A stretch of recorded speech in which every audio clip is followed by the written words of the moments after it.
তোরা মই ইয়া পুরস্কার দিয়ে রাখ হ্যাঁ সত্যি করে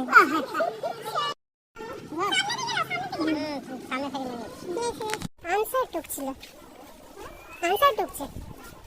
হ্যাঁ আনসার টুকছে এই স্টপ আমরা এদিকে যাবো আমরা এখানে ইয়ে করতে করতে যাচ্ছ হ্যাঁ বাবু করতে যাচ্ছিস বল আরে কোথায় গল্প করতে যাচ্ছিস হ্যাঁ কোনটা কাটবো কোনটা কাট কোনটা ওখানে কি গান নিয়ে আসছিস তুমি হাতে সরা কোনটা কেন নিয়ে আসছিস বল কোন কেন নিয়ে আসছিস নাম বাবার নাম ঠিকানা